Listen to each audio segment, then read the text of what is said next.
une mini-conférence entre guillemets. Hop, merci d'avoir enclenché l'enregistrement.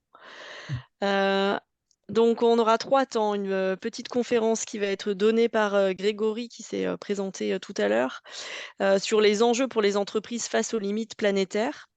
Grégory, c'est notre éclaireur. Ensuite, on aura une présentation du parcours CEC, je le ferai, de manière succincte et puis vous pourrez me poser ensuite, me contacter ou me poser des questions dans le chat si vous avez besoin de plus d'informations. Puis ensuite, on aura un temps de témoignage avec, des participants, de la convention, qui sont également des alumni de l'ENSA. Je vais, donner la parole maintenant à je n'arrive pas à changer mes slides, ça c'est bien. Tac.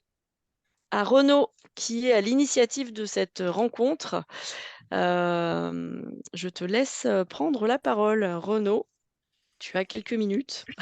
Oui, alors donc merci Ariane et bonsoir J'arrête le parti. bonsoir à tous à nouveau. Avant de prendre la parole et de faire une petite introduction, je vais d'abord laisser la parole à Alexis, qui est à la fois représentant de l'INSA Lyon au niveau de la direction et participant à la CEC, et puis qui va également dire pourquoi est-ce que les alumni INSA ont décidé de s'associer à la présentation de la CEC. Je te laisse la parole, Alexis. Oui, eh bien, bonsoir à toutes et à tous. Donc, Alexis Métainier, je représente effectivement l'INSA Lyon ce soir, mais aussi plus largement sa communauté.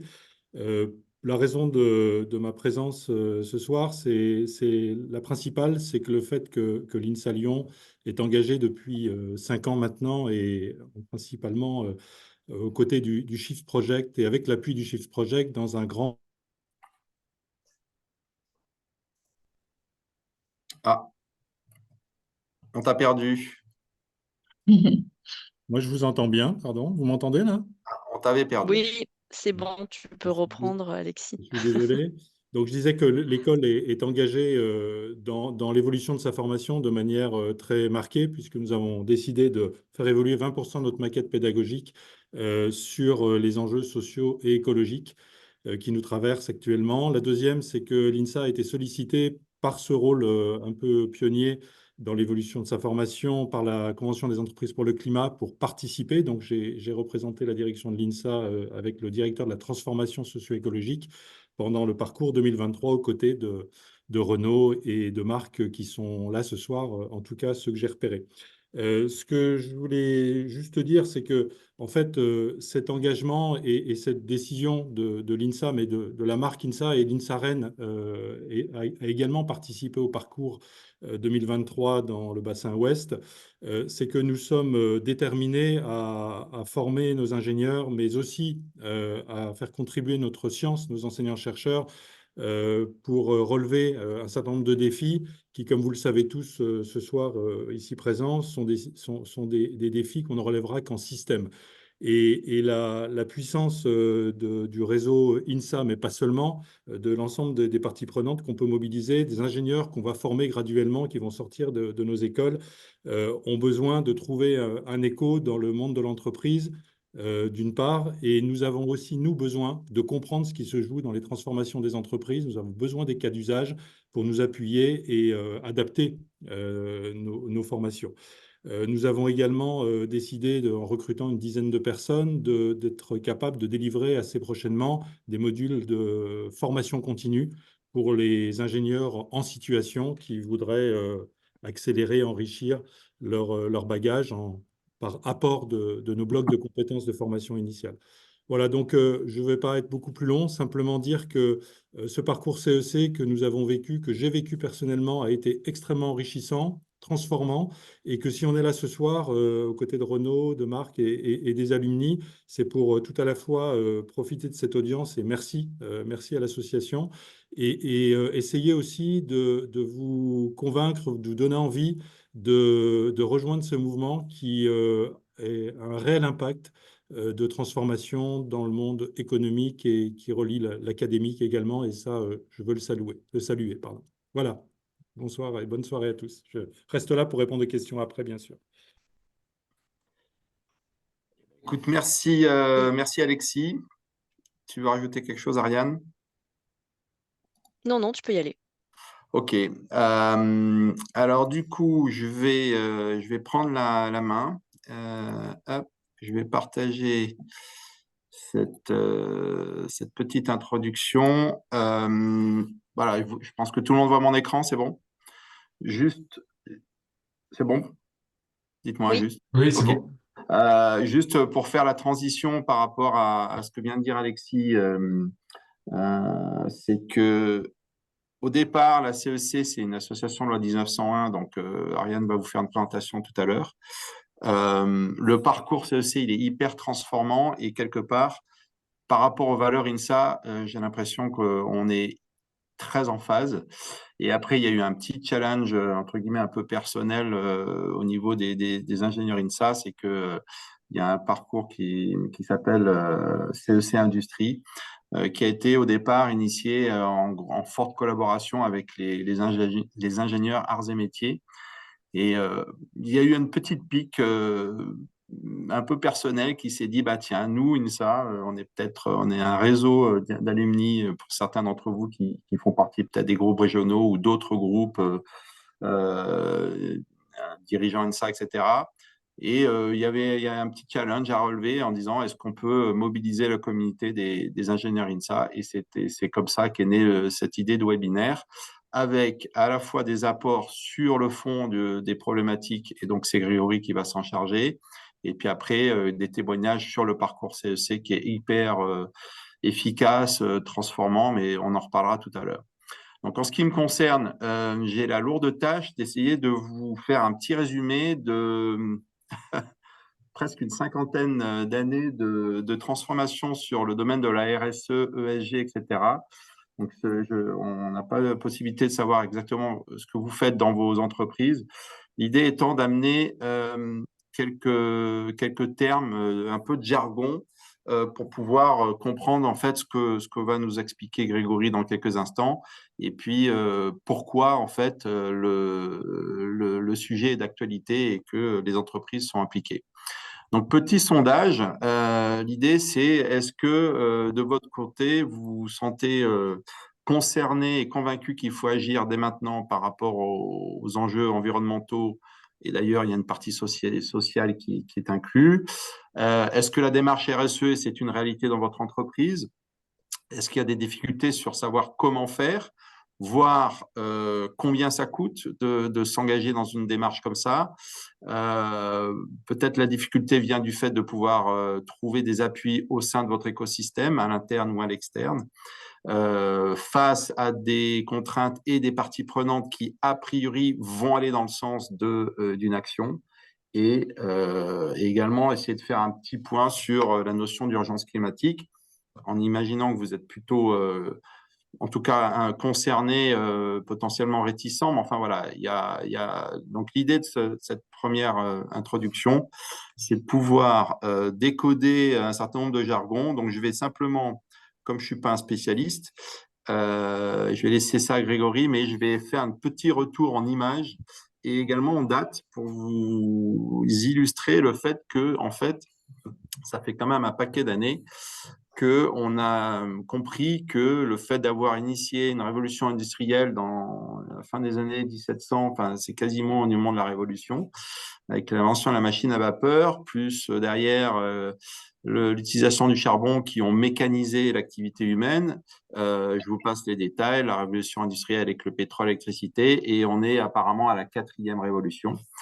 À partir de là, quelques 200 ans après, en 1972, il y a un rapport qui s'appelle le rapport Meadows, qui a posé comme base d'analyse le fait que l'activité industrielle entraînait la consommation d'énergie, entraînait une augmentation du PIB, donc la production industrielle, et qu'il y avait un paradoxe puisque par définition les stocks de ressources étaient non renouvelables et qu'on a commencé à voir apparaître les problèmes de pollution entre autres. Donc ça, c'est depuis 50 ans, le rapport qui disait qu'il y a une limite à la croissance, the limit to growth, et 50 ans après, 2022, on y est. Et typiquement, les prévisions qui avaient été imaginées il y a 50 ans sont en train de se réaliser. En suivant la chronologie, dans les années 85-87, rappelez-vous pour certains d'entre vous qui étaient déjà nés, le trou de la couche d'ozone, il y a eu déjà un premier pas de la communauté internationale pour essayer de limiter les gaz CFC. Et 50 ans après ou 40 ans après, on se rend compte que ça a produit des effets. En 90, naissance du GIEC avec le premier rapport du GIEC, donc tout le monde a certainement entendu parler de ça, qui est un groupe d'études de l'effet du climat, enfin d'effet de l'industrie sur le climat plutôt, avec les risques de réchauffement climatique. Dans les années 92, on a vu apparaître ce petit logo que vous avez peut-être connu avec la notion de développement durable. Durable étant la conjonction de l'économique, de l'écologique et du social avec une terre et un environnement qui soit à la fois vivable, viable et équitable.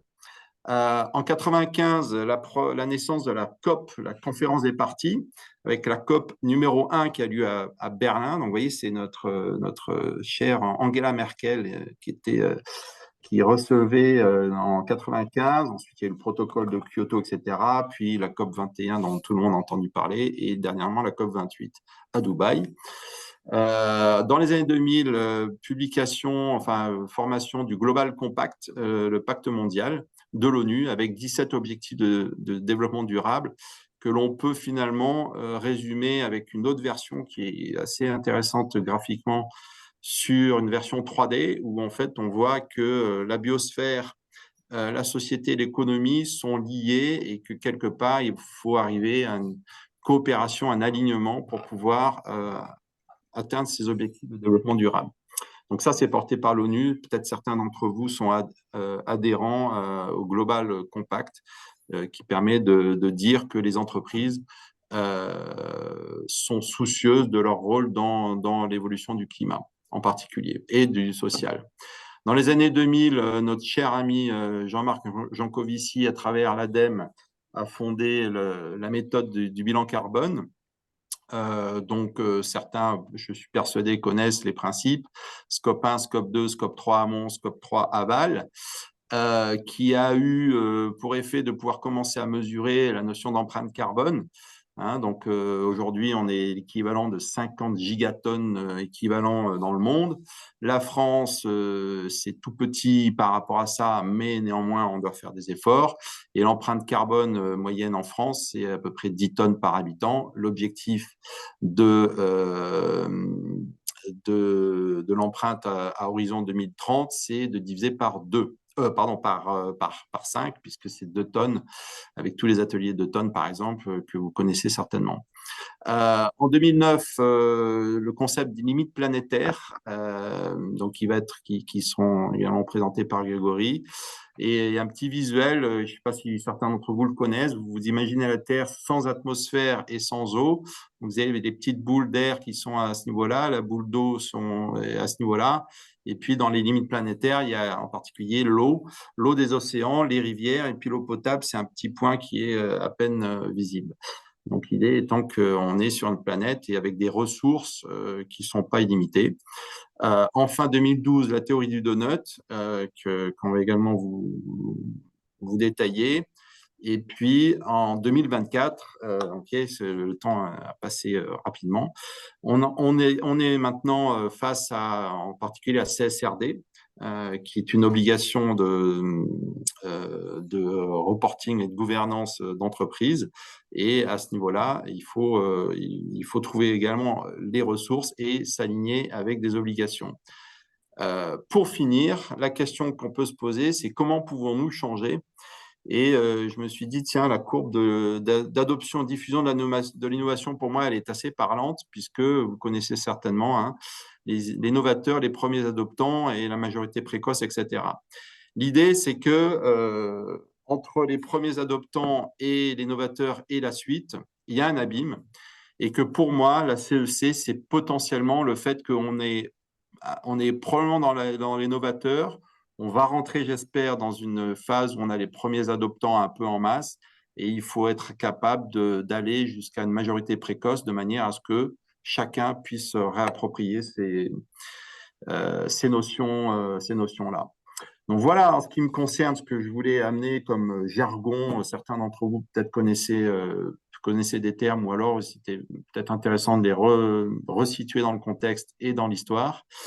Et donc, je vais passer la parole à Grégory qui est un expert sur ces questions-là de manière plus professionnelle, puisque Grégory, je ne sais pas si tu vas le dire, mais tu as la particularité d'avoir un double doctorat en sciences et en économie. Et oui, je te laisse la parole. Merci Renaud. Non, je ne l'aurais pas précisé, mais puisque tu t'en es occupé, merci à toi. C'est moi qui reprends le partage d'écran. Oui, Voilà. tu peux le reprendre. Voilà. Et si tout va bien, vous devez commencer d'y voir quelque chose. C'est parfait. Yes. Super, merci. Je me lance le chrono. Oui, tu as 25 minutes. Écoute, on est dans les temps. On a quelques minutes de retard, mais ça va. C'est pas. Super, non, mais écoute, le chrono qui tourne. Écoute, merci Renaud. Je vais m'appuyer sur ce que tu as dit, parce que finalement, vu que tu as fait la revue de littérature, ce que je vais essayer de faire, c'est de ne pas vous refaire une revue de littérature, mais c'est d'avoir on va dire, une explication un peu plus concrète pour les entreprises de pourquoi ces sujets-là ont un intérêt pour nous. Et puis, une fois qu'on aura essayé de voir en quoi c'était intéressant, qu'est-ce qu'on peut initier ensuite pour se dire, bon, maintenant que j'ai compris le sujet, comment je peux le prendre à bras le corps. Un petit préambule là sur ce qui vient de se passer en 2023. Voilà, je pense que c'est un objectif que vous connaissez là, qui est lié à l'accord de Paris. Voilà, essayer de tenir 1,5 degré, ça serait bien. Au pire 2 degrés. Si vous avez suivi un petit peu les relevés de température de 2023, en fait, vous voyez on a déjà frôlé en fait le 1,5 degré exactement. On a fait 1,48 degrés en 2023 on va dire, au-dessus des moyennes prévues depuis maintenant une cinquantaine d'années. Donc finalement, on est en train d'atteindre l'objectif de l'accord de Paris beaucoup plus vite, sauf que c'est une bonne nouvelle. On peut s'y interroger. Voilà, certains disent c'est pas très grave si ça augmente d'1 degré. Quand on voit aujourd'hui ce qui s'est passé à Calais récemment, voilà, des événements comme ça, on se dit bah tiens, ça serait peut-être bien de faire quelque chose. Et c'est pour ça que c'est pas de moi cette phrase-là. Elle a été utilisée par quelqu'un qui s'appelle Timothée Paric, qui a fait un ouvrage, vous avez peut-être entendu parler, qui s'appelle Ralentir ou périr. Et finalement, donc, l'économie post-growth, post-croissance, comme il aime à en parler, pour éviter de parler du terme décroissance qui fait très souvent peur dans le monde socio-économique. Et donc, on va dire que ça serait bien de passer d'une économie de l'envie vers une société du besoin. Et ça va réinterroger forcément nos marqueurs sociaux. Et là, je pourrais utiliser l'exemple de mon associé, que vous aurez l'occasion d'ailleurs de voir tout à l'heure, puisqu'il était à la première campagne CEC en tant qu'ancien dirigeant d'une entreprise qui s'appelle Cybernetics, filiale de Technip Energy. Et, euh, et en fait, il me disait, mais moi à l'époque, j'avais un gros SUV de fonction, je vivais dans un appartement de 200 mètres carrés, et on l'a maintenant qui m'a rejoint pour ses activités, qu'il a quitté son poste de CIO de cyber. Je disais, bah tiens, aujourd'hui, finalement, je me suis réinterrogé sur, plutôt que me dire qu'est-ce que j'avais envie, de quoi j'ai besoin. Donc, il a plus de véhicule, en l'occurrence. Ils sont passés d'une maison de 200 mètres carrés à un appartement de 75 mètres carrés à 4. Et au final, ce qu'il dit assez souvent de lui-même, c'est qu'il n'a jamais été aussi heureux. Donc, est-ce que c'est vrai? Ça pourrait lui poser la question, mais au final, a priori, il n'a pas l'air de s'en porter trop mal, puisqu'on travaille ensemble maintenant depuis un petit moment. Et évidemment, les entreprises, alors là, je cible sur les entreprises, mais bien sûr que vous avez un rôle prépondérant voilà, pour préparer nos sociétés à ce changement. On l'a entendu avec l'INSA, le groupe INSA qui a fait ce travail avec le GIF Project, et ça, c'est pareil, question de l'évolution de la formation. Et puis, on attend également des choses au niveau du réglementaire, et là, c'est plutôt de l'ordre des pouvoirs publics, de nous aider à adapter le modèle dans le respect de nos limites planétaires. Et je vous évoquerai rapidement la CSRD, la Corporate Sustainability Reporting Directive, voilà, qui met sous contrainte les entreprises. Mais ce que je vous propose, c'est pas de regarder l'aspect contrainte réglementaire qu'elle nous applique, mais plutôt en quoi ça peut nous être utile finalement pour méthodologiquement structurer une démarche vers une économie, on va dire, cohérente avec les limites planétaires. C'était mon préambule. Le sommaire, c'est simple, je vous présente les entreprises un petit peu face à différentes typologies de risques. Je fais un petit passage par la CSRD, voilà, pour montrer en quoi elle peut nous être utile méthodologiquement. Et enfin, dernière partie, initier une démarche. Et n'ayez pas l'impression de dire, ouh là là, je vais avoir 50 slides. J'en ai autant que Renault, sauf qu'ils sont un peu plus épurés. Les entreprises face au risque, Renaud l'a évoqué très rapidement et moi je m'arrêterai là-dessus sur la revue de littérature. Vous voyez, je vous ai remis effectivement les limites planétaires là, voilà, qui avaient été produites il y a quelques années maintenant par le centre de recherche de Stockholm et qui présentait, voilà, montrer qu'il n'y a pas que le risque climat, hein. On voit en haut à gauche la partie changement climatique, notamment pour ceux qui ont fait la fresque du climat, le fameux forçage radiatif voilà, pour illustrer un petit peu, on va dire, le potentiel de réchauffement global au niveau planétaire. Mais j'aime bien aussi vous parler d'autres choses. Merci, je vois qu'en plus, j'ai des notes à l'écran. Vous voyez, en bas à gauche, il y a le cycle de l'eau douce. C'est une limite planétaire dont on commence de parler de plus en plus, effectivement, la question de la gestion de l'eau. Et là, il y a une publication qui est sortie il y a 1 an et demi, hein, donc elle est relativement récente, qui nous montre qu'aujourd'hui, à force de puiser dans les eaux fossiles, alors ce qu'on appelle les eaux fossiles en très rapide, c'est les eaux qui sont là depuis au moins 10 000 ans, voire plusieurs dizaines de milliers d'années dans les grandes profondeurs. Donc c'est de l'eau en fait qui ne fait pas partie du cycle de l'eau classique, dans le sens que ça ne va pas devenir de la vapeur dans l'atmosphère qui va retomber en pluie, hein. Elle est là depuis très très longtemps. Et si on prend des entreprises comme Nestlé Waters, par exemple, c'est là où elles viennent puiser une partie de notre eau que l'on va consommer, hein. C'est la partie eau bleue, c'est celle que l'on consomme effectivement en tant qu'être humain. Et aujourd'hui, à force de puiser dans ces réserves d'eau, mais on puise dans des quantités absolument incroyables, et je sais que vous avez une formation scientifique, donc je vais me risquer à vous donner deux éléments qui marquent pour moi quand on a une formation ingé, donc scientifique. C'est que ça a changé en fait à l'échelle planétaire la gravité terrestre. En fait, alors le petit G, on est d'accord, pas le grand G, mais à certains endroits de la Terre, en fait, la gravité a changé à force que l'on puise dans cette eau. Donc vous voyez, là, en fait, l'humain commence à réussir à modifier fondamentalement le système planète, au-delà de ce qu'on est capable de voir sur les sécheresses, les cyclones. Et autre chose qu'il a réussi à modifier, en fait, c'est l'inclinaison de la Terre. Aujourd'hui, l'inclinaison de la Terre, il s'est déplacé de 80 centimètres vers l'est. Donc voilà, ça montre aujourd'hui que finalement nos activités humaines, et là j'ai pris l'exemple de celle de l'eau, eh ben finalement ça commence à avoir des impacts au-delà voilà, de ce qu'on est capable nous de mesurer ou même de la biodiversité ou on va dire du vivant, mais finalement voilà, de modifier le système planète dans un cosmos. Et voilà, donc ça montre, je veux dire, aujourd'hui l'impact de nos activités humaines. Il y a eu les travaux plus récents aussi de Kate Raworth qui a fait finalement ce qu'on appelle la théorie du donut pour ceux qui ont suivi. C'est ce que vous voyez à droite, c'est censé représenter une forme de donut. Donc on va retrouver les limites planétaires tout autour. Et puis finalement, bah tiens, on a des plafonds, des seuils, et comment on est capable finalement, bah tiens, socialement, de rendre acceptable aussi la transformation, parce que une des choses qu'on entend très souvent, c'est de dire, ah oui, mais finalement, on va revenir à l'âge de pierre, va falloir que je me prive de certaines choses, et finalement montrer qu'on est capable d'aborder ces sujets-là, non pas comme quelque chose qui soit vraiment une contrainte dans nos modes de vie. Pour information, je ne prends plus l'avion. Est-ce que je suis triste? Je n'irai jamais en vacances à Bali. Bah écoutez, j'ai appris à voyager d'une autre manière, ça s'appelle rêver, et pour autant c'est relativement décarboné. Je vous avoue que ça m'envoie un petit peu plus loin, et c'est vrai que c'est un peu moins fort en émissions de CO2. Je suis désolé si vous avez été en vacances à Bali récemment, vous avez bien eu raison d'en profiter. Le sujet climatique, ça c'est pareil, c'est deux représentations visuelles que vous devez connaître probablement. C'est l'évolution de la concentration en CO2 dans l'atmosphère, c'est le graphique de gauche, et donc ça remonte à quasiment 1 million d'années, hein, 800 000 ans si on est précis. Et souvent on entend dire, mais tiens, la variation de la concentration de CO2 dans l'histoire de notre planète, finalement, elle a toujours varié, et c'est vrai.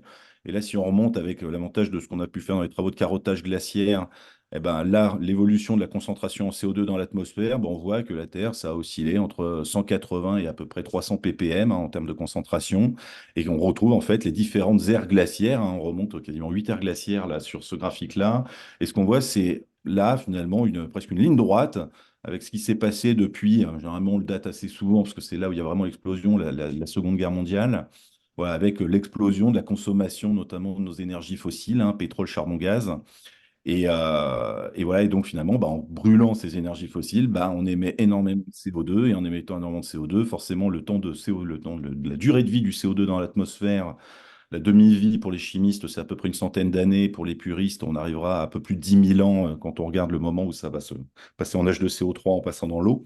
Bah, tout simplement, finalement, on a donc des concentrations qu'on n'avait jamais atteintes depuis quasiment 1 million d'années, avec là la barre des 420 ppm qui a été franchie récemment.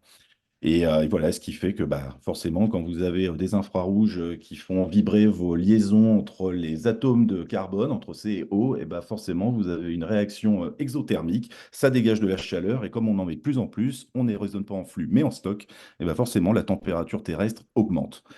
Une autre manière de le représenter qui est assez sympa, c'est les fameuses Warming Stripes, hein, une autre variante des Warming Stripes, là, qui est sortie en 2018 par Ed Hawkins, là, qui est un climatologue britannique, voilà, qui nous montre, bah, tiens, quand on nous dit des fois, il fait un peu moins chaud, un peu plus froid ou machin d'une année à l'autre, ce qu'on voit, c'est que la tendance, quand même, quand on raisonne en série longue, on va quand même vers du plus en plus chaud, et donc ça correspond effectivement aux valeurs dont on voyait qu'on avait atteint là, en 2023, avec quasiment plus 1,5 degré variation par rapport à ce qu'il y avait il y a une trentaine d'années, quarantaine d'années. Le risque, il est donc climatique, mais il peut être également énergétique, hein. Et là, on fait le lien entre le climat. Je vous disais, bah, tiens, on brûle des énergies fossiles et donc ça émet notamment du CO2, pas que, mais également. Et donc, on voit qu'aujourd'hui, bah, vous voyez, 75%, hein, pour arrondir, de nos émissions de gaz à effet de serre mondial, bah, c'est très majoritairement lié à l'énergie. Là, c'est la partie qu'on voit sur le graphique de gauche. Et ce qu'on appelle souvent la double contrainte carbone, c'est quoi? C'est la première chose, c'est de dire, bah, tiens, il va falloir qu'on réduise la consommation d'énergie fossile pour une raison d'arrêter d'émettre du CO2 dans l'atmosphère pour ce qu'on vient de voir précédemment. La deuxième raison, c'est la deuxième contrainte carbone, c'est celle que vous voyez plutôt sur l'image de droite. C'est qu'aujourd'hui, en fait, à l'échelle mondiale, on consomme, alors l'unité qui est utilisée, le GBEP, ça veut dire milliards de barils équivalent pétrole, hein, simplement pour pouvoir mettre dans une seule unité, par exemple, du gaz et du pétrole. Donc, à peu près voilà, 35 milliards de barils qui sont consommés par an de pétrole, hein. Pour rappel, vous avez 150 litres, vous avez 150 litres dans un baril, 159 pour les puristes. Ça veut dire qu'on brûle à peu près 15 milliards de litres par jour. Si on dit qu'on est à peu près 8 milliards sur Terre, vous voyez, 15 milliards, je vais dire 16 divisé par 8 milliards, ça fait à peu près 2 litres par personne et par jour à l'échelle mondiale. En fait, on boit plus de pétrole que d'eau, si je le devais dire encore une fois d'une autre manière, pour donner un autre ordre de grandeur. Donc aujourd'hui, ça fait, vous voyez, 23 plus 35, bah 58. Ça, c'est donc ce qu'on consomme en fait chaque année en gaz et pétrole quand on cumule les deux. Et ce qu'on découvre depuis à peu près une dizaine d'années, chaque année sur ces deux ressources, bah, vous voyez que c'est à peu près c'est 20 milliards de barils, 8 milliards de barils, 12 milliards de barils, 10, 15, 12, 4. Donc ce qu'on voit, c'est qu'a priori, on en consomme plus que ce qu'on en découvre. Alors ça, c'est une étude qui avait été faite par Reichstad. On peut interroger cette étude, mais pour autant, voilà, dans les découvertes validées, ben, finalement, on en trouve à peu près 5 à 10 fois moins que ce qu'on consomme. Donc il y a un truc qui est sûr, c'est que dans un monde économique libéralisé, si la demande reste constante et que la production diminue, eh ben, ce qui va permettre de faire l'équilibre d'ajustement, ça va être tout simplement l'augmentation de la variable prix. Et comme vous le voyez depuis une vingtaine d'années, le prix de l'énergie n'est effectivement pas dans une tendance baissière. Ça ne devrait pas aller toujours dans le bon sens. Ces risques énergétiques, ils peuvent impliquer des risques financiers. On en a vu un que vous avez sûrement toutes et tous connu, qui était donc en 2022, là, avec l'explosion du prix du gaz, alors qui est plutôt lié à la conjoncture du conflit russe-ukrainien, avec voilà, la baisse notamment par Nord Stream des importations de gaz pour l'Europe, qui fait qu'on a augmenté notre importation de GNL qui nous vient des États-Unis, a priori avoir un port méthanier, faire traverser du gaz sous forme liquide, le changer d'état, bah, ça coûte de l'argent et donc on avait une augmentation de. Vous voyez, on est passé à peu près 25 euros du mégawattheure là, sur l'indice TTF, hein, qui est assez classiquement utilisé pour le gaz en Europe, à quasiment 350 euros du mégawattheure, hein, donc voilà, fois 15 pour arrondir. Quand vous étiez à acheter votre énergie sur le marché spot, ça faisait très très mal. J'espère que vous avez pas fait ça parce que ça vous permet aujourd'hui de revenir à un tarif où là, le gaz a de nouveau très sensiblement baissé, quand bien même il va connaître une augmentation annoncée par notre ministre récemment. Un autre indicateur financier pour ceux qui sont contraints, c'est le marché carbone européen, ce qu'on appelle voilà, le carbone permis ou l'ITS européen. On a été pendant très longtemps entre 10 et 20 euros la tonne, voilà, depuis la fin, on va dire avant les années 2010 jusqu'à quasiment pareil le début du conflit russo-ukrainien. Et là, bah, encore l'an dernier, en 2023, pardon, il était entre 80 et 100 dollars. Pour essayer de vous donner un exemple de ce que ça représente concrètement, ce 80-100 dollars, parce que finalement, bah, tiens, quand on est peu sous contrainte, on peut s'interroger là-dessus. Je vais vous prendre l'exemple d'une entreprise comme Valeo. Je pense que voilà, vous connaissez là, un équipementier automobile qui publie donc, hein, qui est sous contrainte voilà, de bilan carbone, et donc qui publie, on va dire, ces données bilan carbone. Donc je suis allé regarder dans leur diagnostic de performance extra-financier, c'est comme ça que ça s'appelle. Finalement, bah, qu'est-ce qui comptabilisait en émissions les fameux scopes dont parlait Renault, hein. Donc le scope 1, c'est l'énergie que vous consommez directement. Le scope 2, si je le simplifie terriblement, c'est ce que vous, je veux dire, c'est ce que vous consommez comme énergie indirectement, pour faire simple l'électricité. Et le scope 3, c'est à la fois vos achats en amont et l'utilisation de vos produits en aval. Et donc, généralement, pour une grande majorité d'entreprises, c'est là où se concentre la grande majorité de vos émissions de CO2. Donc, si je regarde pour une entreprise comme Valeo, S1 plus S2, c'est à peu près 1 million de tonnes de CO2 par an. Et leur scope 3, c'est 9 millions. Donc, pour faire ça, je veux dire que 1 plus 9, ça fait 10. Et donc, à peu près 10 millions de tonnes de CO2 équivalent émis par an pour l'entreprise Valeo. Et ben, si on met ça à 100 euros la tonne, vous voyez que finalement, ça représente 1 milliard d'euros, finalement, la contrainte pour une entreprise comme Valeo. Et si on regarde son chiffre d'affaires à Valeo, c'est à peu près 20 milliards et son résultat net, c'est 1 milliard. Donc, vous voyez, bah, son résultat, en fait, est complètement mangé par les 1 milliard de taxes carbone auxquelles il serait sous contrainte sur leur marché financier. Bah, donc, ça montre que finalement, c'est un vrai sujet pour les entreprises et que bah, ça peut commencer à faire très, très mal pour certaines entreprises sur la pérennité de leur modèle économique. Mais aussi, puisqu'on a parlé un peu de climat, un peu d'énergie, on aurait pu aussi parler des risques, vous voyez, géopolitiques. C'est pour ça que je faisais le lien avec la guerre en Ukraine, avec l'augmentation voilà, du prix de l'énergie. Et également, on pourrait même parler, vous voyez, des approvisionnements qu'il y a eu sur l'énergie. Je penserais à des entreprises comme Duralex, pour ceux qui ont connu qui ont regardé l'âge qu'ils avaient au fond du verre lorsqu'ils étaient à l'école ou au collège. Voilà, les verres qu'on utilisait assez souvent à la cantine étaient d'entreprise Duralex, une très belle entreprise nationale. Et en fait, bah, pendant plus de 6 mois, ils ont arrêté de faire tourner bah, les fours pour la production du verre, notamment, bah, parce que ça leur coûtait beaucoup trop cher et que ça grevait totalement leurs résultats.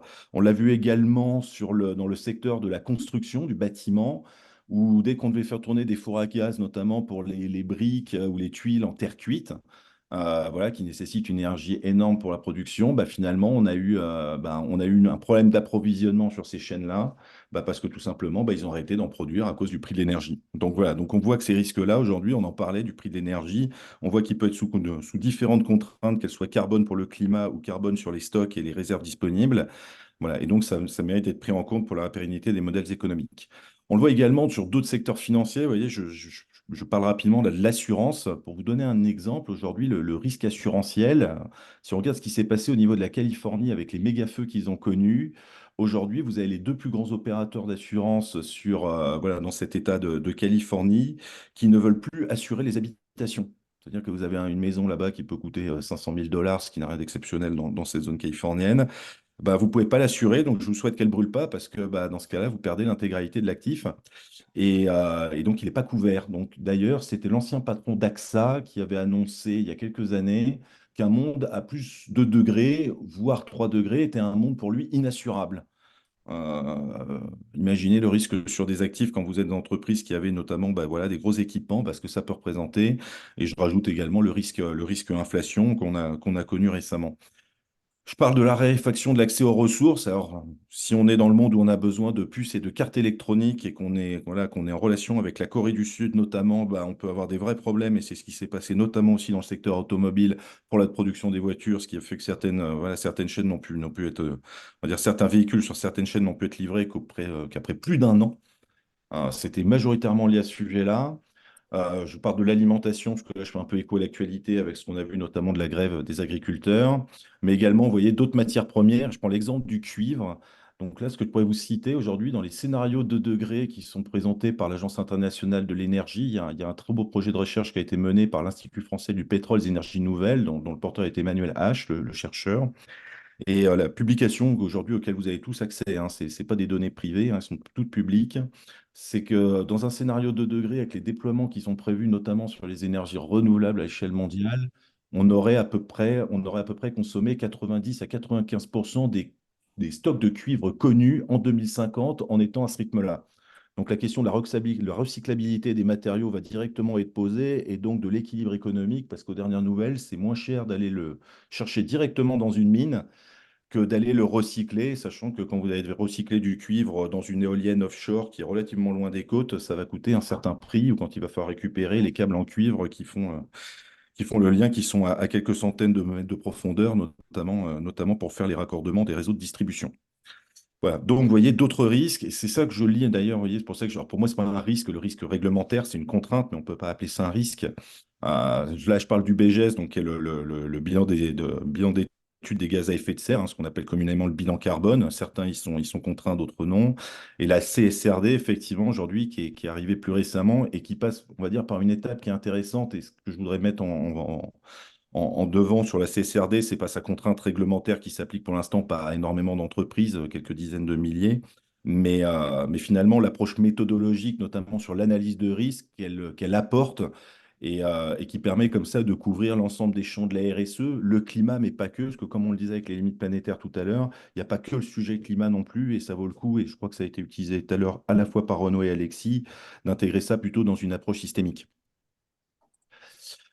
Donc la CSRD, c'est quoi? Je vous le disais en introduction, voilà, Corporate Sustainability Reporting Directive, en fait, c'est l'évolution du diagnostic de performance extra-financier qu'on avait déjà dans les entreprises, hein, avec les fameux critères ESG, mais là, qui cadre un petit peu plus et surtout qui augmente le scope des entreprises qui vont être sous contrainte voilà, de produire finalement de manière publique ces rapports CSRD selon une matrice de double matérialité pour regarder à la fois toujours la matérialité financière que l'on connaissait déjà depuis très longtemps les entreprises, mais ce qu'on appelle aussi maintenant la matérialité d'impact. Finalement, quel est l'impact de votre entreprise sur l'environnement, mais quel est l'impact de l'environnement sur votre entreprise? Et voilà, d'avoir cette approche en double matérialité pour voir justement où sont vos risques. Pour faire simple, hein, ça représentait un peu la matrice que je vous montrais juste avant.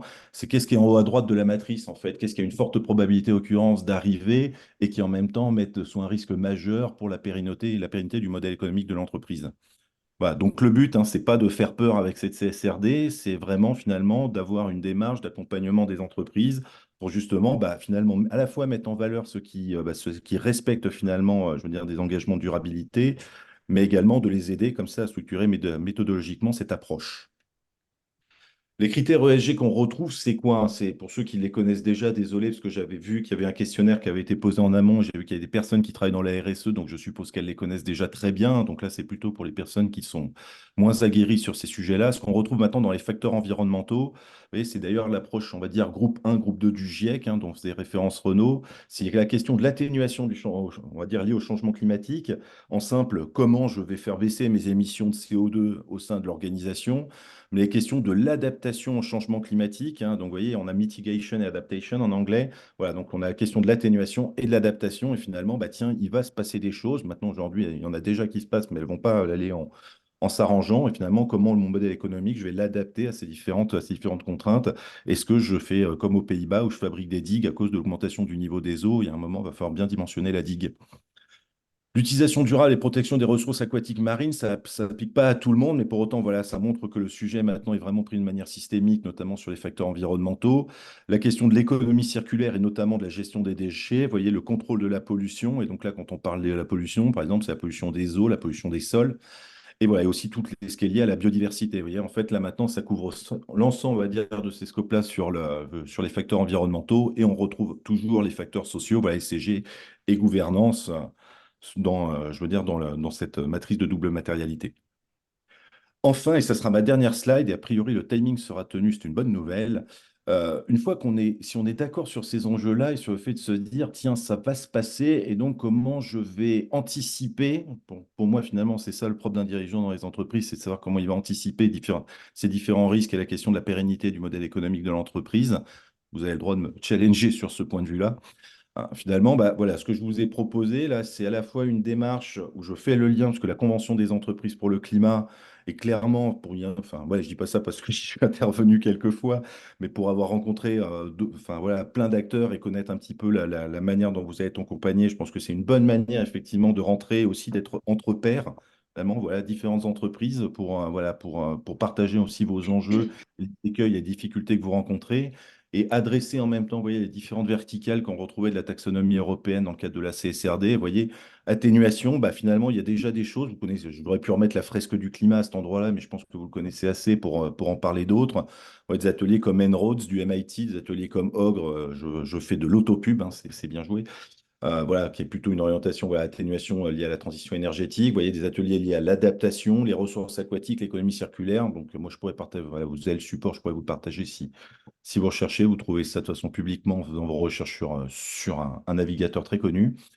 Et vous voyez, Ou également, bah, tiens, en parallèle, bah, c'est une bonne manière aussi de commencer à instaurer et à lancer une démarche bilan carbone. Et j'allais jusqu'à la CSRD, puisque le bilan carbone est probablement une manière de rentrer dans le sujet en allant regarder justement un petit peu bah, où sont vos grands enjeux dans l'entreprise et où est-ce que sont les grands postes d'émission. On pourrait dire dans les entreprises industrielles, c'est assez souvent lié sur l'upstream, notamment à l'achat de matières premières ou d'équipements. Si vous achetez beaucoup d'acier, par exemple, voilà, forcément, ça va peser lourd dans votre bilan carbone. C'est très différent si vous êtes une entreprise de service. Et voilà, et si vous voulez ouvrir un petit peu les chakras et donc le sujet, les sujets environnementaux, mais pas que, avec social et gouvernance, bah voilà, finalement, commencer à initier une démarche CSRD, pas forcément pour faire du reporting CSRD au sens de la contrainte réglementaire, mais comme une approche méthodologique pour se dire, bah tiens, finalement, j'ai vu quels sont les grands risques pour mon entreprise et ça me permet comme ça d'anticiper et de construire une feuille de route qui prenne ensemble, on va dire, en compte l'ensemble de ces facteurs de risque. Et quand j'ai dit ça, normalement 24 minutes 30, j'avais 25 minutes, le timing est tenu. Bravo, merci pour d'avoir tenu le timing, Grégory, et puis merci pour cette intervention. Je vais reprendre la main. Donc, moi, je suis Ariane, je suis coach à la Convention des entreprises pour le climat. Donc, j'ai le plaisir de vous présenter le parcours de la convention. Alors, en même temps, je fais le partage. Voilà, on a vu tout ça. Voilà. Donc, la Convention des entreprises pour le climat, c'est un mouvement qui a été lancé et inspiré par la Convention citoyenne pour le climat. Donc, je ne sais pas si vous vous souvenez de cette convention, c'était aller chercher 150 citoyens, les acculturer, les sensibiliser aux enjeux planétaires. Et on s'est rendu compte qu'en fait, à l'issue de ça, ces citoyens étaient beaucoup plus moteurs et initiaient des actions ambitieuses en faveur du climat et de l'environnement. Du coup, au regard de ça, la Convention, justement, a décidé de mettre en place un parcours pour engager les dirigeants dans la transition et mettre en mouvement les entreprises, le tissu économique, pour essaimer et aller vers une économie régénérative. Alors, je vous en parle un petit peu plus loin de cette visée régénérative. C'est un vocable, voilà. Donc l'idée dans cette convention, c'est vraiment de sortir, de vous donner les clés, des outils concrets pour engager des actions. Mais déjà, la toute première, c'est sortir de ce triangle d'inaction, puisque c'est un des constats qu'on a fait. Souvent, les actions sont insuffisantes, on se sent découragé, on manque de ressources, le problème est assez complexe, et en plus, tout le monde se renvoie la balle. Les citoyens, les entreprises attendent que l'État pose des réglementations. Bon, là, c'est fait, il y a la CSRD. Ça va remettre un peu tout le monde d'accord. L'État attend que les entreprises et les citoyens agissent également. Donc, on a créé un parcours justement pour outiller les dirigeants, les informer, les équiper et les engager sur justement comment revoir leur modèle d'affaires au regard des limites planétaires. Donc, notre ambition, elle est clairement qualitative, c'est-à-dire vous entourer les participants avec les meilleurs experts, vous placer dans un cadre qui privilégie la confidentialité, puisqu'en effet, on va parler de vos modèles d'affaires et donc bien évidemment, tout est confidentiel, reste sous le couvert de la confidentialité. Et il y a aussi invité à s'exprimer et s'attaquer aux problèmes sans inhibition, puisqu'on a également tout un tas de freins aussi à l'action. Hop, je passe ma slide qui ne veut pas. Ah, là, voilà. Donc, le parcours qu'on adresse est en 6 sessions. Pendant ces 6 sessions, l'objectif est de vous faire produire une feuille de route à visée régénérative. Cette feuille de route, c'est clairement en fait prendre votre business model, aller regarder sur une phase de diagnostic vos externalités négatives, positives, en remontant aussi l'écran de la chaîne de valeur, parce que souvent on va sur 1, 2, 3 rangs, on ne remonte pas forcément à la ressource. Donc c'est vraiment prendre ce temps de réfléchir à ça, ou en tout cas on va s'y employer notamment sur les premières sessions. Puis, nous allons dégager sur cette feuille de route des objectifs, des leviers de redirection, ce qui correspond à des axes stratégiques finalement, des objectifs d'impact, un plan d'action pour aller sur quelque chose de régénératif. Donc, tout au long de ce parcours, on va nourrir votre parcours avec le regard d'experts, d'experts qui vont vraiment éclairer les différents sujets que je vais reprendre sur la slide d'après, pardon, je suis allée trop vite. Donc les premières sessions, ce sera vraiment le constat, le monde d'après. Donc là, vous aurez des experts autour des questions de climat, d'environnement, de la sociologie, qui vont vous éclairer ces différents sujets. Ensuite, nous allons travailler sur Nouveau Cap. Le Nouveau Cap, c'est la visée régénérative. On va vous expliquer ce que c'est. Et cette visée régénérative, c'est vraiment l'idée, c'est de sortir de cranter, de monter en niveau d'impact, puisque les entreprises ont différents niveaux de maturité. On a identifié 4 niveaux. Donc le premier niveau, c'est les entreprises dites business as usual. C'est des entreprises qui sont vraiment dans cette économie linéaire extractive, dans une économie qui est aussi volumique, qui ne se pose pas forcément la question des limites planétaires ou très peu. Le step d'après, c'est les entreprises dites responsabilisantes. Donc, c'est des entreprises qui sont dans le travail de la limitation d'impact. Souvent, elles ont des responsables RSE, elles sont normées, elles vont chercher des normes ISO. Donc, il y a un travail qui est engagé sur la limitation d'impact. Ensuite, on a les entreprises dites contributives, où c'est très lié à la loi Pacte qui invite justement les entreprises à réfléchir à quelle serait leur contribution dans la société, quelle est leur mission. Et ensuite, on a l'entreprise régénérative, où là, finalement, l'idée, c'est vraiment passer de cette économie linéaire extractive à une économie dite circulaire. Euh, et aussi une économie qui permettrait aussi de générer des impacts positifs. Donc la génération d'impacts positifs, on peut bien imaginer que c'est une visée qui est aujourd'hui encore malheureusement très prospectiviste, mais en tout cas, par notre méthodologie, ça nous permet de décaler votre regard et de vous offrir la possibilité, en tout cas, d'avoir cet espace prospectif pour y réfléchir. Donc le nouveau cap, entreprendre avec le vivant, c'est la session 3, où là, on travaille toute cette notion de comment on resitue l'activité humaine sur la toile du vivant, comment il est possible d'entreprendre avec le vivant. Donc là, on a des intervenants du type biomiméticien ou autres qui travaillent justement avec des entreprises sur de l'éco-conception, mais pas que. Comment on recrée, comment on réintègre de la biodive sur des sites de production, comment on crée des puits carbone aussi sur certains projets, etc. La nouvelle boussole, cette session 4, elle est très liée justement à la CSRD. On est beaucoup dans réinventer sa performance, aller chercher des indicateurs, comment on mesure un plan d'action, etc.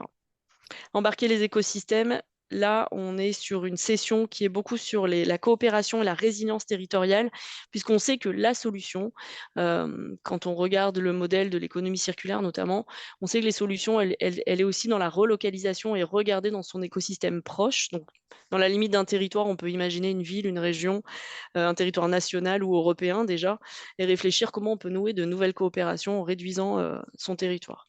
Et puis la session 6, c'est la session où on se dit au revoir et où on ouvre aussi d'autres champs de possibles vers de ces perspectives régénératives. Voilà. On a une méthodologie qui est assez particulière, qui est assez unique et transformante. Je suis allée trop vite sur les slides, pardon, qui alterne 3 types de séquences. On a toujours des plénières qui vont éclairer les sujets que vous avez vus sur les 6 sessions. Avec des experts qui interviennent sous forme de conférences, masterclass. Ensuite, nous sommes en atelier. On a des formats d'ateliers coopératifs où vous avez la possibilité d'échanger entre pairs avec l'ensemble de la session. Donc, c'est 100, 150 personnes. Donc, par des formats d'intelligence collective des processus, on arrive à vous faire échanger. Et puis, on a des temps en camp de base. Ces temps en camp de base, ce sont des petits groupes de 15 à 20 personnes. Ce seront toujours les mêmes qui vont pouvoir évoluer, donc pilotés par un coach et un facilitateur. Donc, c'est ce que je fais moi, pour le coup. On vous aide à confronter justement votre feuille de route au regard à la fois des différentes plénières que vous avez eues sur les sujets, et puis par des méthodes, des processus d'intelligence collective, des processus de design thinking. On vous aide justement à confronter vos idées, à décaler votre regard pour, en tout cas, essayer d'innover, réinventer votre modèle d'affaires au regard des limites planétaires. Tac. Notre méthodologie, elle est assez unique. Bon, elle est designée en 6 sessions. Elle s'étend entre 10 et 12 mois. Ça dépend des parcours. On en a plusieurs. On a une pédagogie qui s'inspire d'une méthode de conduite du changement qui s'appelle la théorie d'Otto Scharmer. C'est une méthode de conduite du changement qui a en tout cas prouvé ses preuves, qui a fait ses preuves dans de nombreuses organisations. L'idée, c'est donc d'aller bien sûr dans toute la sphère de la raison, c'est-à-dire la tête, ce qu'on comprend, ce qu'on apprend, euh, mais aussi d'être plus, de se connecter beaucoup plus à ses ressentis. Donc on dit cœur, tête, cœur, corps. Donc le cœur, c'est aller sur les ressentis pour nous permettre de lâcher prise, parce que souvent on rationalise, et c'est bien le problème de la plupart des dirigeants qui sont dans ce syndrome du prisonnier. Et si je changeais mon modèle économique, est-ce que mon concurrent va également changer ses habitudes? Et si je changeais de fournisseur sur mes matières premières, est-ce que je serais encore concurrentiel, etc. Donc, toutes ces contraintes, il faut les prendre en compte, bien évidemment. Mais il y a aussi la question du ressenti et d'essayer de lâcher prise pour justement se donner des espaces de respiration pendant cette CEC pour aller faire de la prospective et innover sur son business model. Et puis, le corps, c'est créer cette tension d'agir, en tout cas cette mise en action. Sur la partie collectif, eh bien, on va travailler sur l'individu. Donc, on a des coachs qui vous aident aussi à échanger sur différents sujets qui pourraient vous toucher. Vous êtes en binôme, d'où les petits points là sur le 3. Dirigeant et planète champion. Donc, le planète champion, c'est, je dirais, entre guillemets, le bras armé du dirigeant. C'est la personne qui va être en capacité de piloter ce qui va être décidé dans la feuille de route, et en tout cas de dérouler ça au niveau opérationnel. Ensuite, dans le collectif, vous avez le camp de base qu'on a symbolisé avec le petit cercle là. Et puis, on a toute la partie, donc toute la session, les 150 dirigeants, 150 dirigeants, qui, par des processus d'intelligence collective, peuvent être amenés aussi à échanger. On attend bien évidemment un livrable, j'en ai parlé juste avant avec cette feuille de route. Donc, c'est l'objectif premier, en tout cas, c'est ce à quoi on vous demande de vous engager dans le parcours. On a 2 ans de création. Après 2 ans, on a pris clairement un TGV. On a 10 parcours qui se sont lancés, plus de 10 parcours qui se sont lancés, plus de 750 000 collaborateurs qui ont été impactés, plus de 700 entreprises qui ont suivi le parcours. On a de très beaux partenaires. On a l'ADEME, on est suivi par la BPI et par le label aussi. Comment ça, Bicorp, la communauté des entreprises à mission, j'en parlais tout à l'heure sur cette notion d'entreprise dite contributive. Lumia qui nous éclaire beaucoup sur l'économie régénérative, le Shift Project également, etc. À ce jour, on a achevé donc plusieurs parcours, j'en ai cité, mais on en a d'autres en lancement. On a les Hauts-de-France, la Normandie, Provence, le bassin lyonnais et Alpes qui vont démarrer début mars, là, enfin fin mars, pardon. Et puis CEC et Nouveaux Imaginaires qui vont démarrer plutôt en mai et juin. Tac. Je vais vous présenter 2 parcours, en tout cas, vous expliquer la nuance entre un parcours territorial et le parcours industrie, puisque je suis là aussi pour ça aujourd'hui. Donc, on a un prochain parcours qui s'appelle Industrie qui va démarrer en mai. Ce parcours, la volonté est vraiment de réunir au niveau national les grands acteurs de l'industrie française, donc dans l'énergie, les biens de consommation, la santé, le numérique, les transports, les matériaux, pour répondre à vraiment à la question du business model au niveau d'une grosse enseigne avec des problématiques notamment internationales et nationales. Le deuxième parcours, c'est le parcours qui va se lancer en avril, c'est le parcours bassin lyonnais et Alpes, avec un top départ en avril. On a un kick-off qui est fin mars, top départ en avril, mi-avril exactement, et qui finira en mars 2025. Donc ce parcours, c'est vraiment aller catalyser pour mobiliser l'écosystème du territorial. Alors cette notion de territorial, elle est très variable, hein, mais en tout cas, les industries, les entreprises industrielles et autres qui sont intéressées par le parcours ont aussi cette notion de leur chaîne de valeur et de leur partie prenante. C'est-à-dire que si leur chaîne de valeur est si leur partie prenante est beaucoup sur cette notion de territoire, ou en tout cas s'ils trouvent des solutions au niveau d'un territoire, donc peu importe, une ville, une région, nationale, voire Europe, hein. On a eu des cas, des entreprises qui étaient internationales et qui allaient plutôt sur ce repli, en tout cas, entre guillemets, sur relocaliser ou aller chercher des matières premières plus proches de son bassin. Voilà, donc l'idée de ce parcours, c'est aussi faire de la coopération inter-entreprise pour valoriser l'écosystème du territoire. Tac. Les modalités d'inscription du parcours. Donc, il faut... alors, vous pouvez échanger avec moi éventuellement si vous avez besoin de précision sur le parcours, moi ou un de mes collègues, reparticiper à une visio si vous voulez plus d'informations.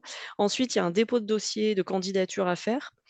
Vous avez un entretien de sélection puisqu'on veut s'assurer qu'il y a un engagement de présence aux sessions puisque tout le parcours est designé pour justement travailler cette bascule, cette transformation pour monter en niveau d'engagement et un niveau d'impact sur vos feuilles de route et sur comment réinventer vos modèles d'affaires. Et puis, on a l'engagement aussi de la rédaction de la feuille de route, puisque l'idée, c'est de mettre à disposition, au commun, je dirais, les feuilles de route de nos participants, pour que d'autres entreprises puissent aussi s'en inspirer. Et puis ensuite, on a la confirmation et l'adhésion. La participation, elle n'est pas gratuite. Nous sommes une association loi 1901, donc il y a une cotisation annuelle obligatoire en fonction de votre chiffre d'affaires et de vos effectifs. Donc voilà, il y a une échelle. Et puis, on a des dons. Ensuite, on fonctionne avec du don. Donc le don est libre. L'avantage de ce fonctionnement, c'est que vous bénéficiez d'une défiscalisation qui est à peu près équivalente à 60%. D'où l'intérêt de tout ça. Voilà, j'ai dit, on va passer au temps de témoignage. Merci Ariane. Alors, par rapport au timing, on est un tout petit peu en retard par rapport à ce qu'on avait imaginé.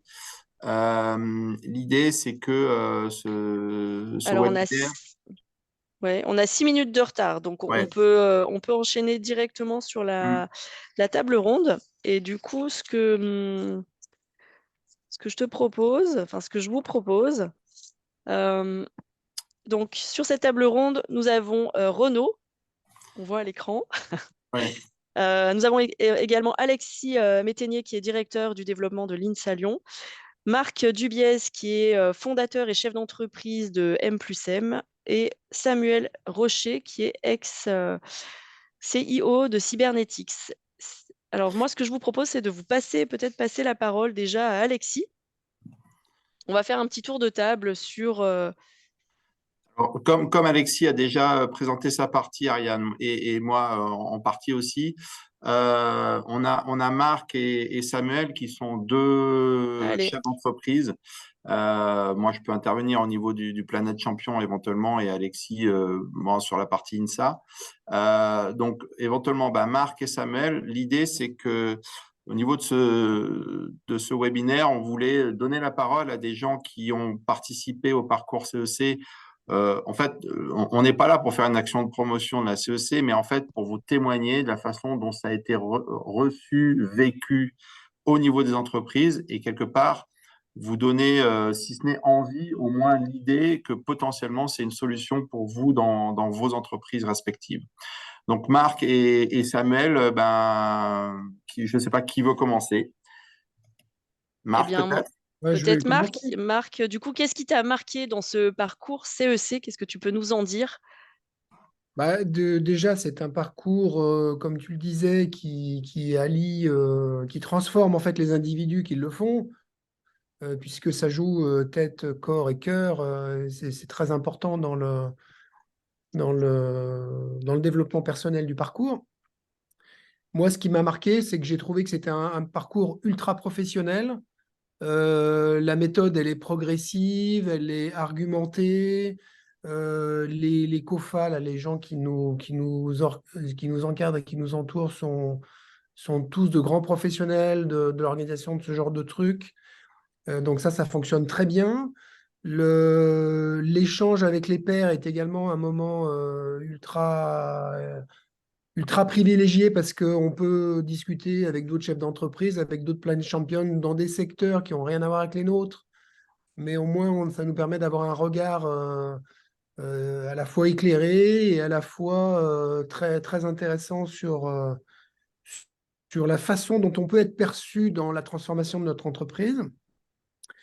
Et moi, je dirais que c'est un parcours qui permet de faire la synthèse de toutes les informations qu'on connaît et qu'on a tous entendues à droite, à gauche, dans vos présentations entre la fresque pour le climat, les donuts, enfin les limites planétaires et tous ces sujets-là. On a tous entendu parler de ça, mais là, on sédimente en une période hyper concentrée avec des gens qui sont tous des grands professionnels, les rapporteurs du GIEC et autres.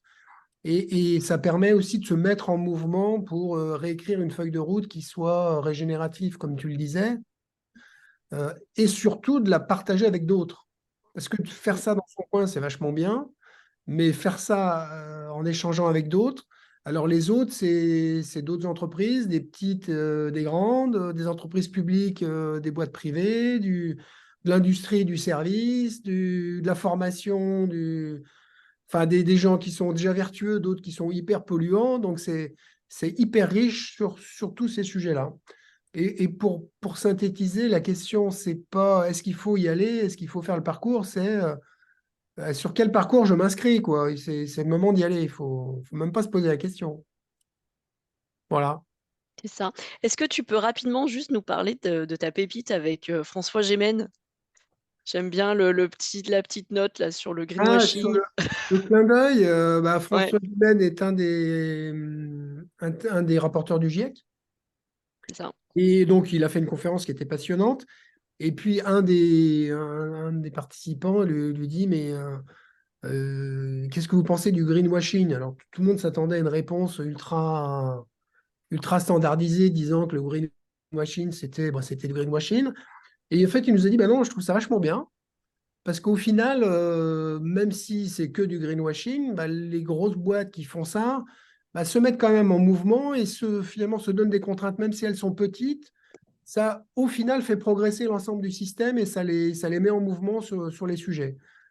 Bon, ça, c'est plus une anecdote qu'autre chose, mais puisque sa conférence était passionnante, mais j'imagine qu'il y a certaines personnes qui l'ont déjà entendue.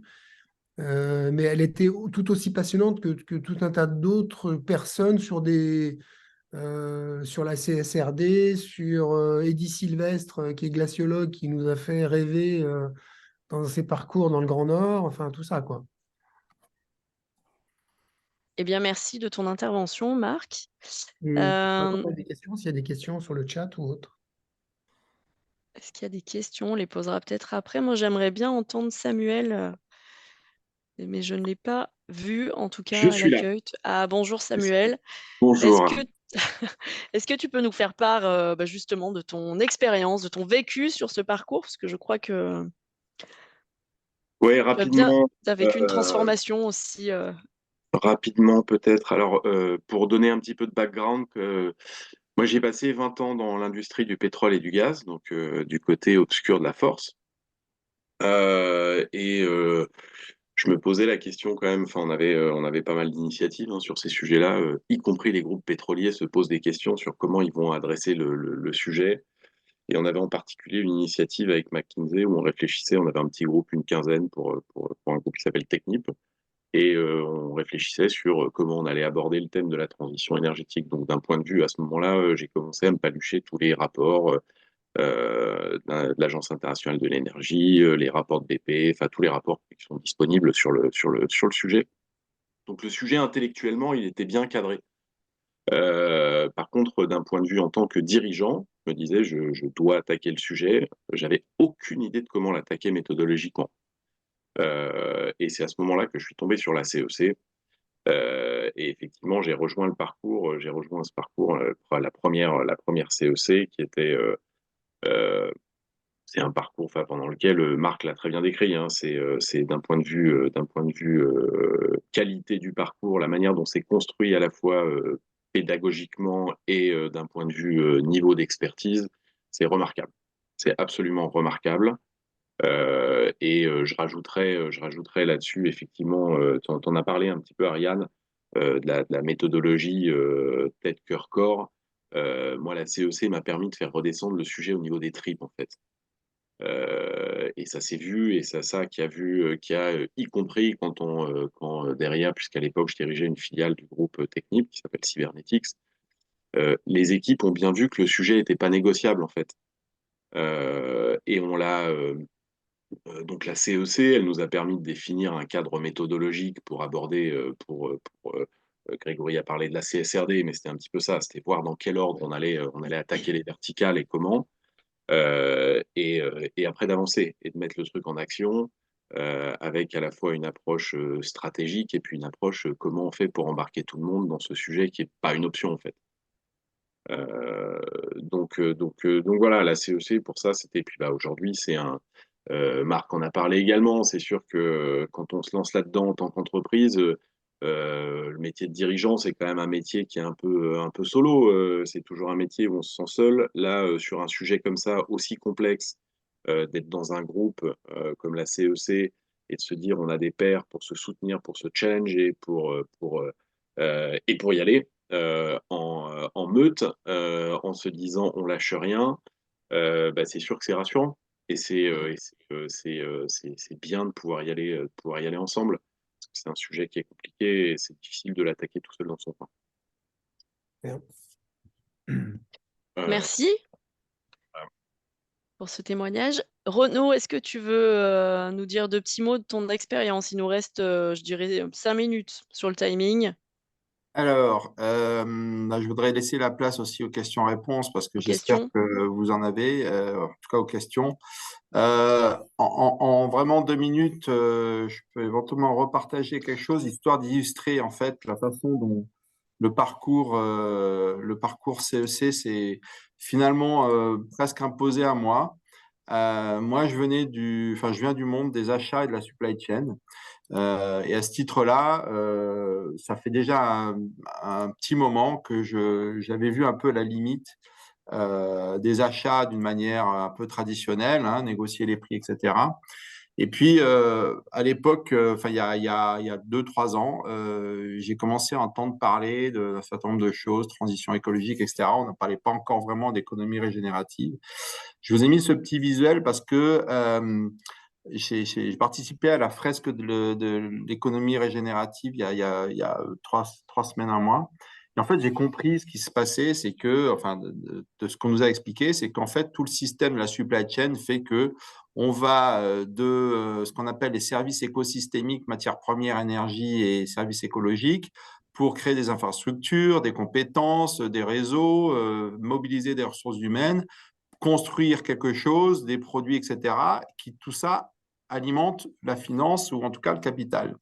Et en fait, ce qu'on nous a fait comprendre pendant cette fresque, c'est que finalement, ce capital redescend sur ces 3 niveaux, mais jamais sur ce niveau des services écosystémiques. Et en fait, donc, pour dire que mon parcours, c'est que je travaillais toujours, mais pour une entreprise qui faisait des économies pour nos clients, qui s'appelle Arexa. Et notre feuille de route suite à la CEC, ça a été de dire, jusqu'à présent, on a amené juste des budgets à nos clients à travers des économies. Et demain, on va amener des budgets pour faire de financement de la transition écologique. Donc, ça s'appelle Ecorexa. L'idée, c'est que jusqu'à présent, on ne s'était jamais posé la question de ce que faisaient de ces budgets nos clients. Et demain, on espère qu'on les aidera à réinvestir à travers ces financements supplémentaires dans la transition écologique avec une stratégie qui soit cadrée. Donc, je vous passe les détails, hein, mais l'idée, c'est qu'aujourd'hui, c'est une espèce de jungle qui existe au niveau des aides et des subventions. Et donc, notre métier, ça pourrait être d'accompagner les entreprises par rapport à ça. Ce que j'ai vécu à travers la CEC, moi, c'est essentiellement un changement de mentalité de mes dirigeants, parce que moi, j'étais pas dirigeant, qui sont passés à vraiment la prise de conscience écologique. Il y a aussi de l'humain derrière, parce finalement, il y a un rôle social d'entreprise. Et à ce titre-là, j'avoue que ça m'a un petit peu réconforté du fait qu'en 2023, il était encore possible de parler d'humain et d'économie. Donc, certains connaissent peut-être le terme le terme de d'économie. Donc, en fait, arriver à combiner l'économique et l'écologique. Et pour moi, voilà, c'est une nouvelle étape qui commence pour pouvoir à nouveau être un acteur dans cette phase-là. Donc voilà, c'est un peu l'idée d'avoir voulu du coup inciter un certain nombre d'entre vous qui sont peut-être intéressés de s'engager dans un parcours CEC. De mon point de vue, c'est hyper pro, hyper engageant humainement, et si les entreprises suivent, honnêtement, pour moi, c'est le bon moment d'accrocher le wagon. Peut-être que la première difficulté, ça serait d'arriver à emmener vos comités de direction. Et à ce titre-là, sachez qu'il y a des webinaires de la CEC particuliers qui vous permettent de comprendre les mécanismes d'engagement d'un comité de direction, donc qui sont animés par Ariane et puis d'autres consultants, donc d'autres coachs. Voilà, donc moi, ce que j'avais à dire, c'est que de mon point de vue, les ingénieurs INSA, à travers nos valeurs ingénieurs humanistes, on est a priori parfaitement aligné avec ces valeurs de 2024. Et donc, à ce titre-là, si vous recherchez des idées et des moyens pour pouvoir vous engager à travers ça, à travers cette démarche d'entreprise, allez regarder du côté de la CEC, et il y a des parcours, il y a 7 parcours en 2024 qui s'ouvrent. Voilà, donc c'était un peu une des idées, de vous donner à la fois de la matière pour pouvoir réfléchir et comprendre un certain nombre de données qui sont parfois un peu complexes, et puis vous inciter, ou en tout cas vous inviter à vous intéresser à cette solution. Voilà, j'en ai fini en ce qui me concerne. Je ne sais pas s'il y a des questions. Je rebondirais peut-être juste avec un commentaire, si tu me permets, Bien Renaud. sûr. Pour les boîtes qui veulent y aller, moi je vous encourage aussi à essayer d'impliquer un maximum en amont vos conseils d'administration, ou en tout cas certaines personnes qui vont avoir un rôle dans le conseil d'administration, parce que d'expérience, et c'est ce qu'on voit pas mal chez les alumni, on peut être en temps, c'est effectivement un parcours, quasiment un parcours initiatique en termes de développement personnel, la CEC. Après, il faut arriver à embarquer en interne et embarquer les équipes, c'est un challenge, mais bien avoir en tête dès le départ comment on va embarquer la gouvernance de la boîte. Oui.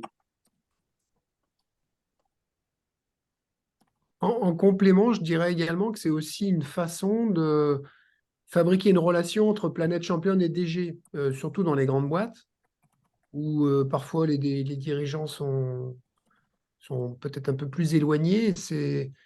Je pense que c'est aussi un moment fort entre ces deux personnes d'une même entreprise, parce que tu passes 9 ou 10 jours, enfin 9 fois 24 heures, en binôme, et il se passe quelque chose. Et ça permet aussi d'avancer et puis de comprendre comment tout ça fonctionne, et de mettre de la bonne énergie. C'est aussi un sujet, je pense, surtout pour les gens qui sont dans des boîtes un peu plus grandes, qui peut être très intéressant. Peut-être, je vois une question là de Johanna sur les entreprises qui ont été accompagnées dans le cadre d'un parcours. Bon, moi j'ai quitté le groupe depuis que j'ai fait la CEC, pour m'associer avec Grégory, que vous avez entendu précédemment. Nous, on avait adressé en particulier, par exemple, le scope 3, et on avait décidé de s'attaquer à notre supply chain et à notre fret, qui étaient deux zones de scope 3, enfin deux zones d'émission, nos deux plus gros facteurs d'émission. Et typiquement, on a commencé à demander à nos sous-traitants de systématiquement nous faire des offres avec des offres optionnelles de bas carbone. Et de la même manière, on a commencé à expliquer à nos clients, on faisait 90% de notre business à l'international, que nos offres de base allaient être faites sur des modes de transport autres que l'avion. Ça nous a permis assez rapidement et sans se tirer une balle dans le pied, d'un point de vue business, de mettre en évidence qui étaient les sous-traitants et les clients avec qui on allait pouvoir continuer. Et en tout cas bâtir des choses sur ces axes-là. Donc oui, ça permet, on peut assez rapidement, euh, on peut avoir des choses qui vont se faire dans le très court terme, des choses qui vont se faire qui vont demander un peu plus de temps au moyen terme. Et après, si on parle de redirection en termes de business, de marché ou de business model, là, c'est des choses qui vont prendre plus de temps à avoir un impact matériel sur l'entreprise.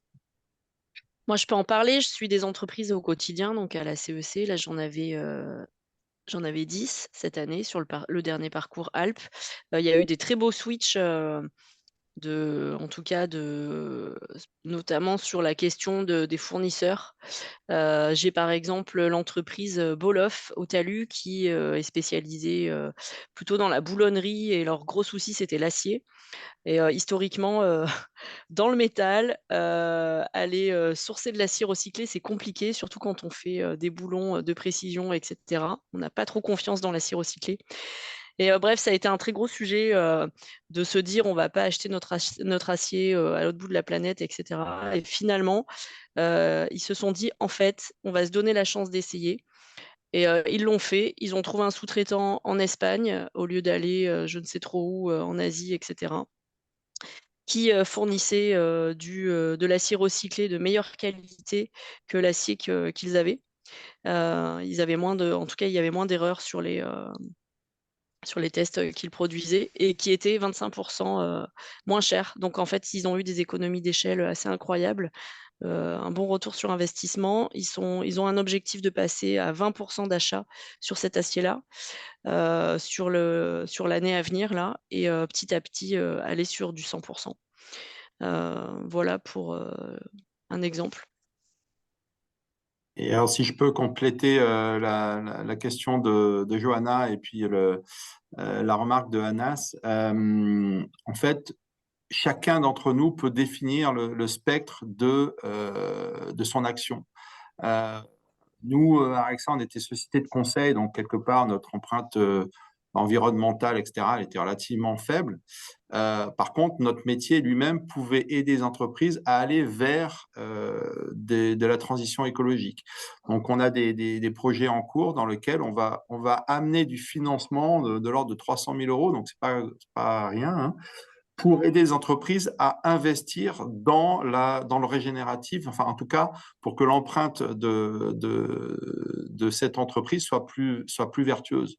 Et donc quelque part, cette notion de change management, je suis d'accord avec ça et je pense que d'une certaine manière, ce qui nous guette tous, peut-être pas certains d'entre vous, en tout cas vous n'êtes pas forcément convaincus, mais que ça soit en interne avec ce qu'on appelle la marque entreprise avec les salariés, que ça soit en externe avec les actionnaires, que ça soit en externe avec les clients, les fournisseurs, à un moment donné, tout l'écosystème va amener les entreprises à devoir se saisir du sujet ou alors avec le réglementaire via le CSRD et quelque part se saisir de ce sujet un peu en amont avec une réflexion en profondeur, avec un accompagnement comme la CEC.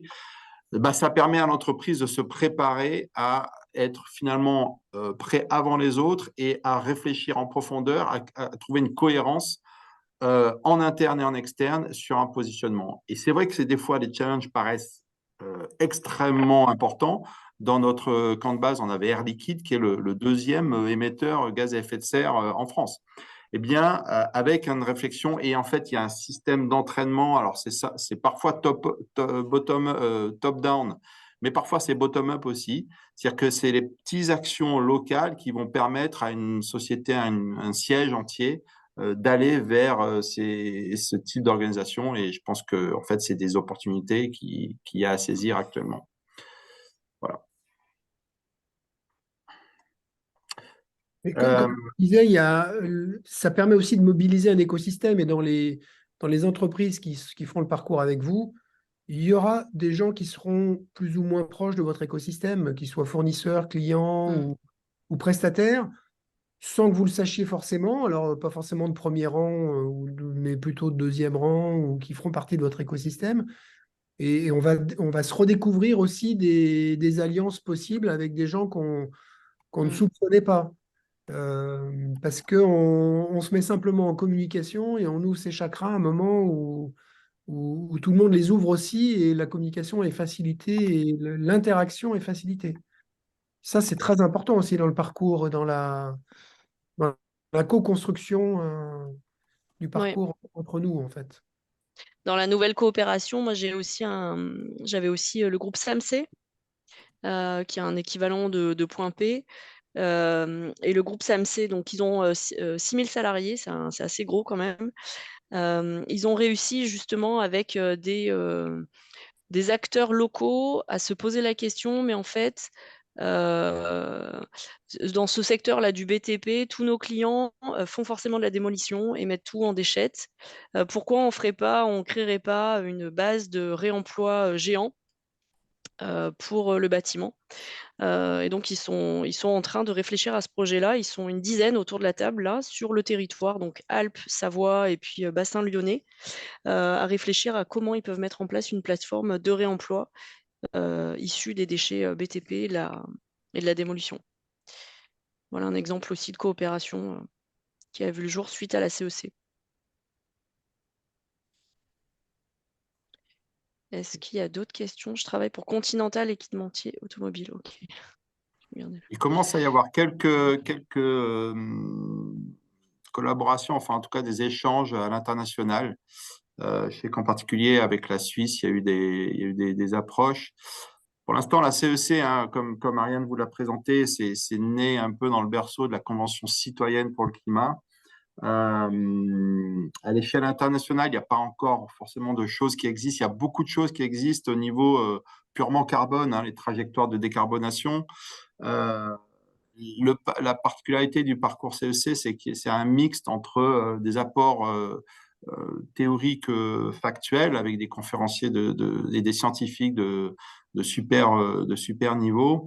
Mobiliser ça à l'international, ça demande certainement beaucoup de temps. Bon, je ne suis pas forcément le mieux placé pour en parler, mais potentiellement, l'idée, c'est que Continental, il y a probablement des usines en France, dites-moi si je me trompe, et du coup, les entités françaises peuvent être les locomotives pour après emmener des groupes et du coup internationaliser la démarche.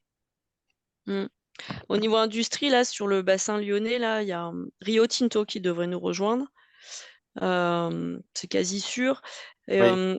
Et Rio puis, Tinto, c'est une entreprise internationale à la base, hein, avec des filiales en fait au niveau territorial. Et eux, pour le coup, ils ont fait le choix de faire les deux parcours ouais. parce qu'ils n'ont pas le parcours industrie et le parcours territorial, parce que visiblement, ça répondait à deux problématiques avec des échelles complètement différentes.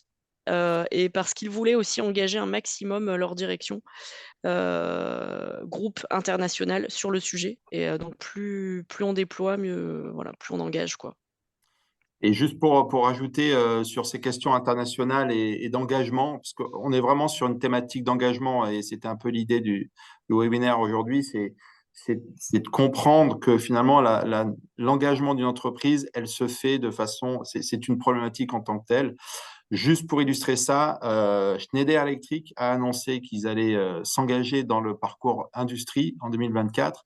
Donc vous imaginez une entreprise à l'échelle de Schneider, c'est quelque chose qui est hyper intéressant pour donner de la visibilité à la CEC. Et quand on regarde le Planète Champion, le dirigeant, donc c'est effectivement pas le CEO et le responsable RSE mondial, mais n'empêche que c'est un signal assez fort pour dire que ce sont des sujets qui sont compliqués pour engager une entreprise tout entière, mais en fait, par petits bouts, par du local, parfois, le local arrive à embarquer le global. Et d'une certaine manière, rappelez-vous la BIM, là, il faut pouvoir passer faire des petits pas qui embarquent le plus possible de gens. Et comme on connaît tous en interne la difficulté parfois à vendre et à faire un buy-in en interne de certaines de ces valeurs, c'est aussi de dire, d'envoyer un signal très fort aux équipes, aux salariés en disant, regardez, c'est possible, voilà ce qu'on a imaginé. Et en général, ça donne aussi un coup de boost à la marque entreprise pour pas faire que du greenwashing. Et je dis pas ça parce que j'ai passé quelques années chez Schneider Electric, donc je sais un tout petit peu comment ça se passe à l'intérieur. Voilà. Le temps est dépassé, il est 8h15. Pour conclure, on vous adresse demain, en tout cas l'ENSA Alumni va vous adresser demain un email dans lequel vous retrouverez les coordonnées si besoin de la Convention des entreprises pour le climat, soit pour avoir plus d'informations, soit pour candidater. Il y aura une petite mention RGPD aussi si vous ne souhaitez pas être recontacté. Voilà. Donc, merci en tout cas de votre présence. Merci aux intervenants d'avoir passé ce temps et de nous avoir nourris de vos éclairages et merci aux alumni et puis aux participants de la CEC aussi pour cette table ronde et d'avoir donné envie, en tout cas, je l'espère, à des entreprises de nous rejoindre pour aller vers une Oui, autre économie. et juste pour Christophe, oui, il y aura un replay qui sera disponible. Oui, Donc, vous recevrez ça de la part de demain, notre community manager, Laure, qui l'enverra à tout le monde. tout à fait. Et puis, Patrick, je ne sais pas si Non, tu on ne veux l'enverra pas, dire. il sera disponible sur le site. Mais non, je voulais simplement dire, remercier à tous. On était une trentaine à assister à ce webinaire. Donc, merci à tous les ingénieurs INSA qu'on pu se connecter, hein. Et puis, merci surtout à l'ensemble de l'équipe de présentation et des témoignages j'ai trouvé ça vraiment très, très intéressant. Donc, je vous remercie tous, hein. Et je vous souhaite Donc, une très bonne soirée. Merci. si Merci nécessaire, beaucoup. on peut refaire d'autres sessions, mais voilà, vous pouvez nous contacter directement. Il y aura des adresses mail qui vous seront mises à disposition si vous voulez avoir plus d'informations sur des opportunités chez vous ou si vous avez des questions. On est forcément à l'écoute. Et puis, bonne continuation à tout le monde dans cette aventure, quelle qu'elle soit. Et merci pour votre participation également. Merci. En tout cas, votre Merci. présence.